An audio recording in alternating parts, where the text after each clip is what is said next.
दिनेश सिंह का पत्ता साफ, मनोज पांडे पर दांव लगाएगी बीजेपी। गांधी परिवार के अलावा किसी को मिली टिकट तो मनोज पांडे होंगे उम्मीदवार। कांग्रेस के उम्मीदवार का इंतजार कर रही है बीजेपी। मनोज पांडे को मिल गया है आश्वासन, रण के लिए रहो तैयार। रायबरेली और अमेठी को लेकर जितना कांग्रेस परेशान है उतना ही बीजेपी परेशान है। बीजेपी ये रणनीति लगा रही है कि कांग्रेस अपना उम्मीदवार उतारे तो हम उम्मीदवार उतार देंगे और मैदान में वैसा ही उम्मीदवार रखा जाएगा जो सामने वाले को टक्कर दे सके।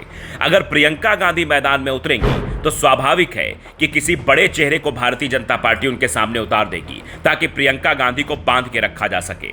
और अगर प्रियंका गांधी के अलावा या फिर गांधी परिवार के अलावा किसी और को उम्मीदवार बनाया जाएगा तो स्थानीय विधायक मनोज पांडे को, जो इस वक्त बीजेपी में आने के कयास में लगे हुए हैं, उन्हें मैदान में उतार दिया जाएगा। मनोज पांडे को सीधे सीधे आश्वासन दे दिया गया है कि बस कांग्रेस के उम्मीदवार का ऐलान होना बाकी है, उसके बाद यह तय हो जाएगा कि रायबरेली से उम्मीदवार कौन होगा।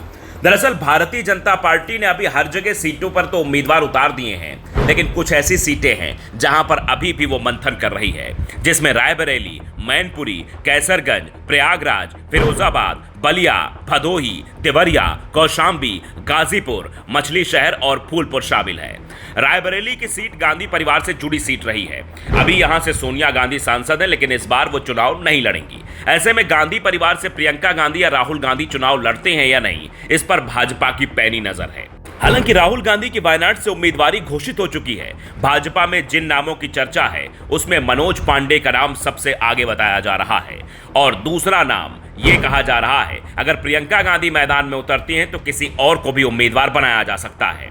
और दूसरी जो सीट की चर्चा है वो ब्रजभूषण शरण सिंह की भी हो रही है। ब्रजभूषण शरण सिंह को टिकट देने की बात तो हो रही है, लेकिन उनके परिवार के सदस्य को अब ऐसे में पेच फंस गया है। क्या ब्रजभूषण शरण सिंह नाराज नहीं होंगे? इसको लेकर भी Bharatiya Janata party wait and watch की स्थिति में है।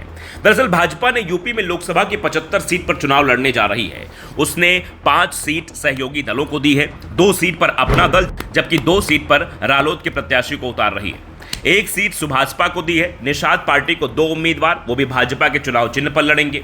भाजपा ने अब तक 63 प्रत्याशियों के नामों की घोषणा कर दी है। बाकी बची 12 सीट पर पार्टी सामाजिक और राजनीतिक समीकरणों के साथ दूसरे दलों के उम्मीदवारों पर भी नजर बनाए हुए हैं। और जैसे ही कांग्रेस उम्मीदवारों का चयन करेगी, वैसे ही भारतीय जनता पार्टी अपने उम्मीदवारों को मैदान में उतार देगी। ऐसे में रायबरेली को लेकर तगड़ा पेच फंसा हुआ है।